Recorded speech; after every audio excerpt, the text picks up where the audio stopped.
Hello there! Thank you so much for checking out my YouTube channel and for clicking this video.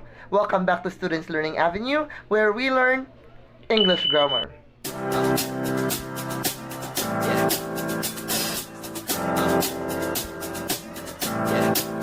I got this feeling inside my bones. It goes electric wavy when I turn I know you've heard the words itself, herself, himself, themselves, and ourselves. And you might wonder, what do we call them, when to use them, and how to use them. So in this video, we're going to discuss intensive and reflexive pronouns and what are the rules that govern in applying them in making sentences. It is very important for us to know the differences between intensive and reflexive pronoun.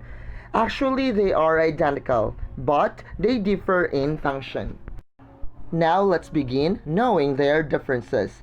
In the board, we have intensive and reflexive pronoun. Intensive pronoun is used to add emphasis. On the other hand, reflexive pronoun is used to refer back to the subject. Another, intensive pronoun is not essential to the meaning of a sentence.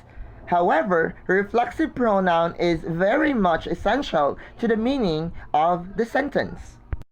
What does it mean? It simply means that when you're going to remove intensive pronoun in the sentence can still stand alone, or meaning to say, the sentence still remain its sense. While when you're going to remove reflexive pronoun in the sentence loses its sense, or meaning the sentence is hard to understand.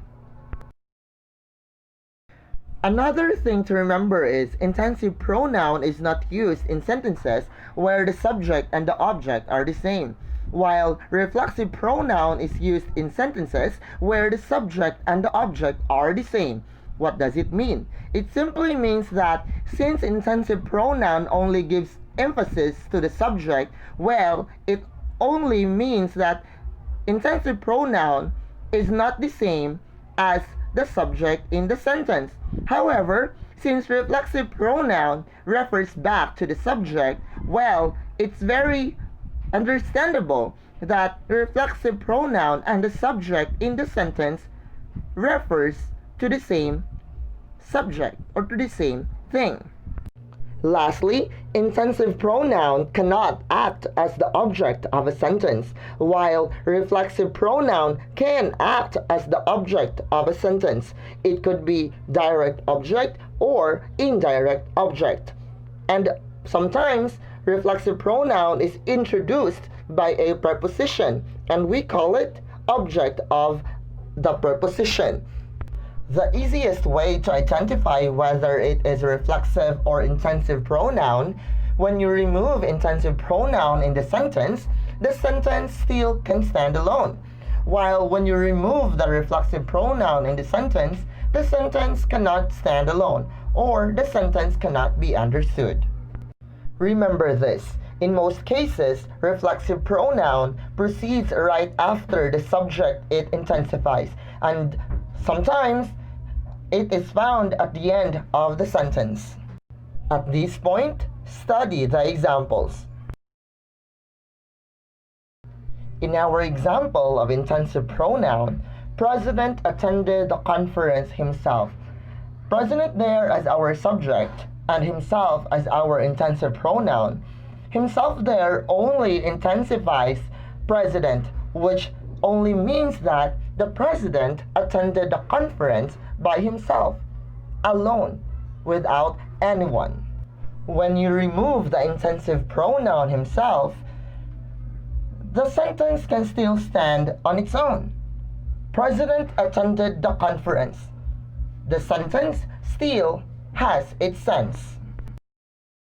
Either way, you could also say President himself attended the conference.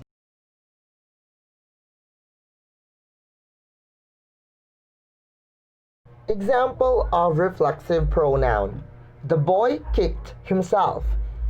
The boy there as our subject and himself there as our reflexive pronoun. When we remove himself, the boy kicked. the sentence loses its sense, or it could not be understood. So it means to say, himself there is our reflexive pronoun. Reflexive pronoun functions as direct object. Another example of reflexive pronoun, you should address the letter to yourself. Yourself there is our reflexive pronoun, functions as object of the preposition since it is introduced by a preposition. Now let's remove yourself. You should address the letter to. It is very hard to understand. To whom we should address the letter. So it means to say, yourself here is our reflexive pronoun. That's all, and if you learned from this video, please do not forget to give a thumbs up and subscribe to my YouTube channel for more English tutorial lessons. This is Teacher Tony saying, let us all enjoy learning English, keep safe, and enjoy the rest of your day.